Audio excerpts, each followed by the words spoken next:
sarbamiinsa daangaa Oromiyaa irratti takka nama tokko wajjin compromise godhee hin beeku jechuudha.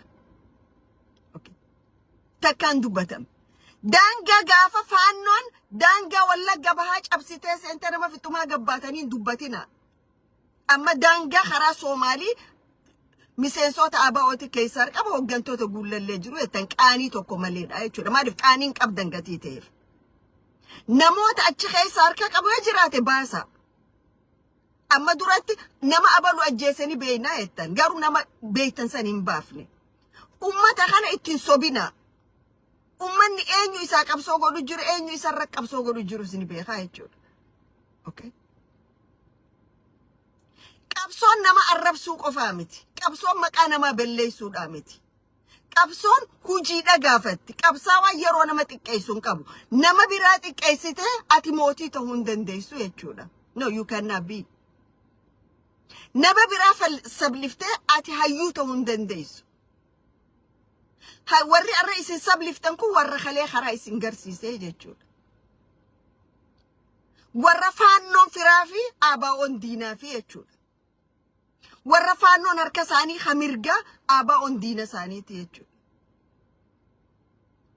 Wahuma kana oofaa turtan kalee biyya alaa tanattis. Nama walirra jaartanii bara hoggantoonni ABO mana hidhaa jiru basaasota biyyiti jechaa turtan. Waan isin jechaa turtan maqaan jira ragaanis jira. Silaa wal qusatamee gaariidha. Nam waan danda'u Oromoo faa godhu. Nam waan danda'u Oromoodhaaf haa dalagu. Garuu maqaa wal balleessuudhaan wal mo'uun hin danda'amu.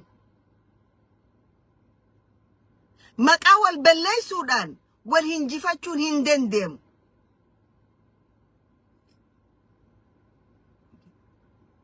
Addi bilisummaa Oromoo hogganootan isaanii keessa namoonni muraasni isin jettan daangaa Soomaaliyaa akka Oromoo dhawanirra qooda fudhatettanii dubbattan. Abaluu fi abaluu jettanii maqaa isaanii hin dubbanne.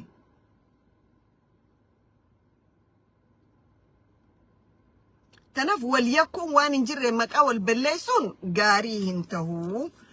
Waan keessan hedduu oduma beeynuuti namaan nama kofleennee usna.